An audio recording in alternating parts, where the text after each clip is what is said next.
So we're here in the New Urban Agenda interview corner. Can you just introduce yourself? My name is Christin Kristoffersen. I'm the former mayor of Longyearbyen. It's in the high Arctic, it's 78 degrees north. And I'm here representing UN Habitat and the Resilience Program because we're building an Arctic platform. Okay, the Arctic region. So, you know, the New Urban Agenda sets out a very ambitious vision for sustainable urban development. How does that apply in the Arctic region?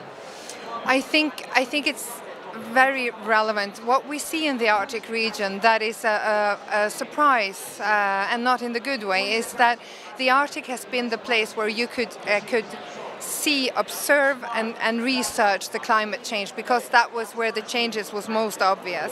But then again, you live the changes in the South Pacific Ocean and Fiji, but now we see that the changes in the climate has actually also reached the high Arctic in itself. So we have erosion. We have 31 cities in Alaska alone that are just, you know, getting lost into sea.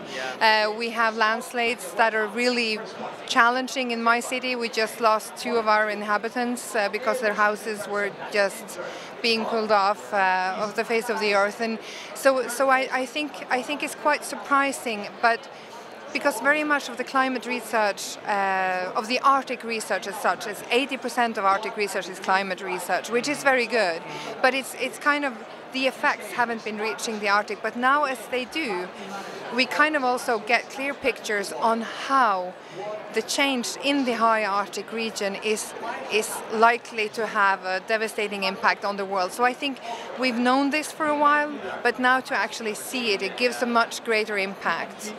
So who needs to be at the table when we're talking about these issues and when we're deciding on action? Citizens? Yeah, I think what we're focusing on is getting mayors, because Arctic is 0.06% of the world's inhabitants, and it's over almost 5 to 15% of the world's areas, depending on how you define it. But I think we need to, those are the people planning for their people's livability, and they are the ones who actually also have to take care of the possibilities in the Arctic, because we have a lot of people now looking to develop the Arctic with business and commerce, and we have rare earth minerals, and we have oil and gas, and so I think this dynamic thing that's going on in the Arctic is very relevant. And the reason why we want to collectively give the Arctic mayors a voice is that we want to provide them the tools from UN Habitat, so that they can describe and define their cities and know where the challenges are. And we know that the costly estimations of Arctic alone is from 70 to 700 trillion American dollars for the next 20 to 100 years. So I mean, we need to know where we stand. We need to have good tools to define the situation. We need to have good best practice areas where people can learn from each other, and especially living in scarce, remote areas like they do. So you mentioned sharing best practices, and you know there's the Sustainable Development Goal on partnerships. Are there some unique challenges in the Arctic region, given the size, in implementing this kind of cooperative approach? It is communication. When you have people, you have indigenous people in the Arctic part of Canada, you have people in Greenland and Iceland and Norway and Finland, and you know, it's vast distances. And also the infrastructure. One of the really challenges for the Arctic as such is the lack of infrastructure. And we need to not only think to create infrastructure, but we need to think how to do it, because it needs to be sustainable in a whole nother way.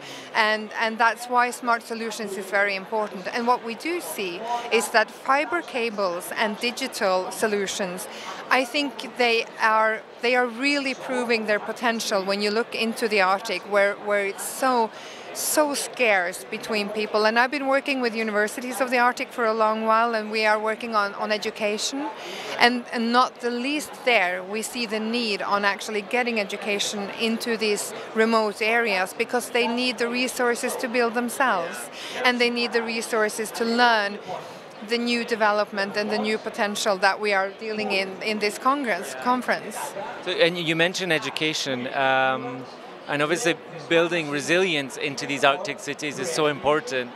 I wonder how can that awareness grow in the Arctic region among citizens?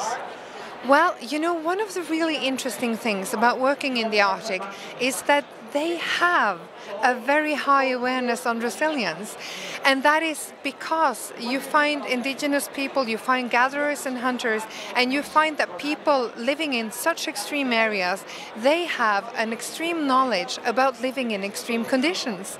So I think actually, and that's why the 17th goal of the UN's sustainabilities are important to me, the global partnership, because I think we've never seen a situation globally where they are more important than now. And I think actually that one of the things that why we want to gather the voices of the Arctic leaders is that we have something to learn from them as well. So this is exchange of knowledge. It's not going somewhere and teaching them something, it's learning from each other, and that's a very important thing. Okay, I fully agree. I think that's some wise words there. Thank you very much for your time and enjoy the rest of the Expo. Thank you. Thank you.